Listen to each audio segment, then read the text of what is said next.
நண்பர்களுக்கு வணக்கம். நம்ம மீனாட்சி ஜோதிடாலயம் சார்பாக இனிய மாலை வணக்கம் நண்பர்கள். கும்பராசி நேயர்களுக்கு திருமணம் ஆகாம நிறைய இருக்கிறாங்க.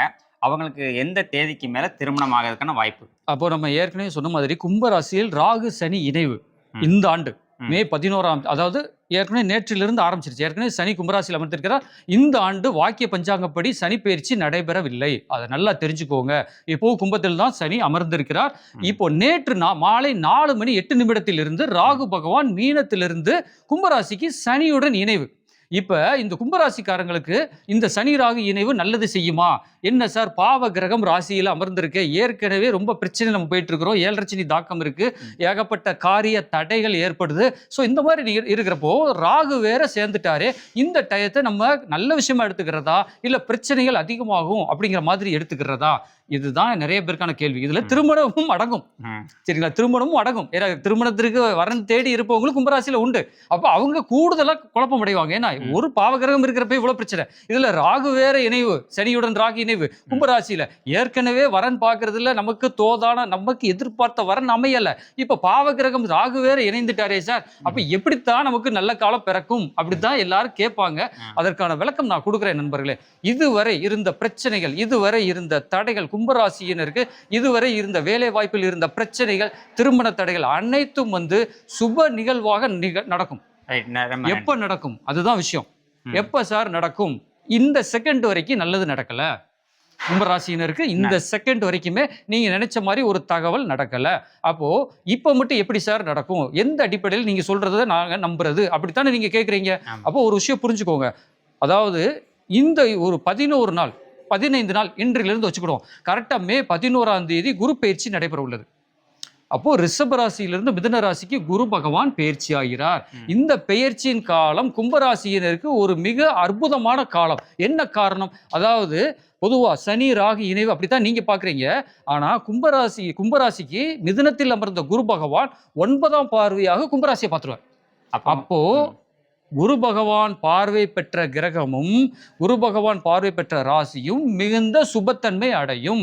அப்போ ஒரு விஷயம் நீங்க புரிஞ்சுக்கோங்க கும்பராசி நேயர்களே, உங்களுக்கு அப்படியே ஸ்லோவா நல்லது நடக்கிற மாதிரி ஒரு ஃபீல் கிரியேட் ஆயிரும். மனதளவில் ஒரு மகிழ்ச்சி உண்டாகும். அப்போ இப்போ உங்க டாபிக் வருவோம். ராஜேஸ்வரி திருமண தகவல் அவருக்கு ஐயாவுக்கு என்ன, நம்மகிட்ட வர்றவங்களுக்கு சீக்கிரம் கல்யாணம் நடக்கணும், நல்ல வரன் அமையணும். அதுல கும்பராசிக்காரங்க ரொம்ப கஷ்டப்படுறாங்கன்னு ஒருவேளை அவரோட எக்ஸ்பீரியன்ஸ் எது சொல்றாரான்னு தெரியல. ஓகே, எதுவாக இருந்தாலும் இந்த கும்பராசிக்காரங்களுக்கு ஒரு விஷயம் நீங்க புரிஞ்சுக்கோங்க, நீங்களும் புரிஞ்சுக்கோங்க. ஏன்னா நீங்களும் நிறைய தகவல் சொல்ற இடத்துல இருக்கிறீங்க. அப்ப கும்பராசிக்காரங்களுக்கு ஒரு சில நல்ல விஷயங்கள் நடக்கும், மனசு அளவில் தெரியும் அவங்களுக்கும். அப்ப இந்த வரன் விஷயமா மட்டும் ஒரு இது நடக்கும். என்ன தெரியுமா? கிணத்துல போட்ட கல் மாதிரி இருந்த ஒரு காரியம் டக்குன்னு ஏதாவது ஒரு வரன் அமையும். சரிங்க. அதாவது எதிர்பார்க்காம டக்குன்னு, அதாவது பொண்ணா இருந்தா பையனுக்கு, அதே மாதிரி பையனுக்கு டக்குன்னு ஒரு பொண்ணு அமையும். அந்த இடத்துல நீங்க உஷாராகணும். அப்ப இந்த சித்திரை மாதமா இருக்கிறதுனால வைகாசியில இப்ப மே 11ஆம் தேதி கணக்கு வச்சுக்கோங்க. ஏன்னா பாதி பேருக்கு தமிழ் மாசம் தெரிய மாட்டேங்குது, கன்ஃபியூஸ் ஆயிடுறாங்க இப்போ உள்ள ஜென்ரேஷனுக்கு. சார் சித்திரை மாசம் வைகாசி அதை விடுங்க சார், இங்கிலீஷ் மாசத்தை சொல்லுங்க சார் அப்படின்னு தான் சொல்றாங்க. சரிங்களா? ஏன்னா இப்ப இருக்கிற யங்ஸ்டர்ஸ் அப்படி வந்துட்டாங்க. அதாவது 50 வயதிற்கு மேற்பட்டவர்களுக்கு நம்ம சொல்ற விஷயம் புரியும். ஆனா ஒரு 20 வயசுல ஒரு பொண்ணு ஜாதம் பாக்குறாங்க, ஒரு 25 வயசுல ஒரு பையன் ஜாதம் பாக்குறான். சார் எனக்கு திருமண வாழ்க்கை எப்படி சார் இருக்கும் அப்படிங்கிறப்ப, எப்பா சித்திரை மாசத்துக்கு மேல நல்லா இருக்குண்ணா, இங்கிலீஷ்ல சொல்லுங்க சார் அப்படிங்க. சரிங்களா? இந்த வீடியோ பார்க்குறவங்க யங்ஸ்டர்ஸ் தான் அதிகமாக பார்ப்பாங்க. இன்னைக்கு நல்லா தெரிஞ்சுக்கோங்க. வயசானவங்க பார்க்குறாங்களோ இல்லையோ, யங்ஸ்டர்ஸ் பார்ப்பாங்க. ஏன்னா யங்ஸ்டர்ஸ் இன்னைக்கு கொஞ்சம் உண்மையை தேடுறாங்க, உண்மையான விஷயத்தை தேடுறாங்க. ஏன்னா படிச்ச பசங்க எது ஃபேக்ட் எது உண்மை அப்படிங்கிறது அவங்க கொஞ்சம் ஆராய்ந்து பார்க்குறாங்க. அப்போ நம்ம வீடியோ பொறுத்த மட்டும் யங்ஸ்டர்ஸ் தான் நிறைய பார்க்குறாங்க. எனக்கு அந்த ஸ்டாட்டிஸ்டிக் தெரியும். ஸோ அதை மனசில் வச்சுக்கிட்டு தான் டேரக்டாக நான் என்ன சொல்லிட்டேன், மே 11ஆம் தேதியிலிருந்து உங்களுக்கு நல்ல காலப்பா.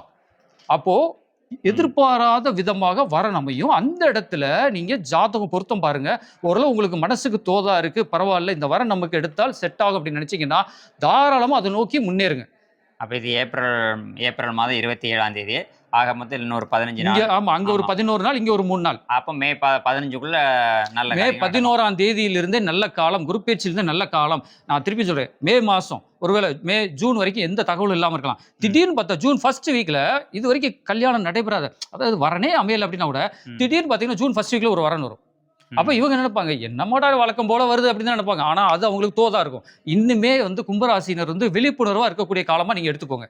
எவ்வளவுக்கு எவ்வளவு ஒரு அவேர்னஸா விழிப்புணர்வா உங்களுக்கான வரன் தேர்ந்தெடுப்பதும் சரி, உங்களுக்கான வேலை வாய்ப்பை தேர்ந்தெடுப்பதும் சரி. அதே மாதிரி ஒரு இடத்துல ஒர்க் பண்றீங்க, இது வரைக்கும் சம்பளம் கூடல சார், கடும் உழைப்பு போடுறோம், நிறைய நேரம் வேலை பார்க்குறோம், ஆனா எங்களுக்கான அந்த தகுதியான சம்பளம் கிடைக்கல அப்படின்னு நினைக்கிறவங்க கூட இடம் விட்டு இடம் மாறுவதற்கான வாய்ப்பு உண்டு, வெளிநாடு செல்வதற்கான வாய்ப்பு உண்டு. அதே நேரத்தில் ஒரு பிரைவேட்ல ஒருத்தங்க ஒர்க் பண்ணிட்டு இருக்கீங்க, இதை விட பெட்டரா ஒரு நல்ல கம்பெனி கிடைக்கும். அப்போ அந்த 10 மணி நேரம் வேலை பார்ப்பதற்கு உகந்த ஊதியம் கிடைக்கும். சரிங்களா ஐயா? சரிங்க, ரொம்ப நன்றி.